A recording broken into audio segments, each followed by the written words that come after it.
အားလုံးဒီဘာသူတို့ထမင်းကိုစားတက်တာဟမ်ဘာသူတို့ထမင်းကိုစားတက်တာလေဘာသူကိုစားတက်တာလေ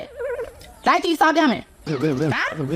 ထမင်းကိုမစားတက်ရတာနဲ့မစားတာနဲ့ထမင်းမစားလို့ရှိရင်အားရမဖြစ်ဘူးအားပြီးလို့ချင်းလူပိန်ရင်ပြီးတော့တခါလဲမလဲတရားသွားလိုက်မယ်အဲ့တော့ထမင်းဆိုတာစားတဲ့ဟာနော်ထမင်းကြမစားချင်ဘူးဟိုဟာဆိုလို့ရှိရင်တော့အချောင်းချောင်းမျိုးချမ်းမဟာတွေတော့မပြောချင်ဘူးနော်မစားတဲ့ဟုတ်လားမစားတဲ့ကြည့်စားပြမယ်ဘလို့စားတယ်တိလားဒါဇောနော်ဒါထမင်းဒီလိုခတ်ပြီးလို့ရှိရင်ဒီမှာဟင်းပါတယ်နော်ဟင်းကိုလုံးနဲ့တို့ဖက်အေးအဲ့ဖက်လို့ရှိရင်ထမင်းတို့ကလောပြီးလို့ရှိရင်ဒီမှာပဇက်ပေါက်နော်ဒီအပေါက်တွေကိုထည့်ရတာထည့်ပြမယ်တိလားဒီမှာဟယ်လိုတော့ဘုံနေရောအပေါ်ကပေါ်နေအောက်ပေါ်နေဝါဘာလို့လဲဒါ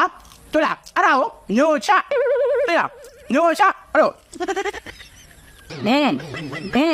တွေ့လားအဲ့လိုညိုချအဲ့ဒါထမင်းစားလို့ခေါ်တယ်နော်ထမင်းတော့စားတဲ့ဥစ္စာနော်ထမင်းစားလို့နေလို့နေမလား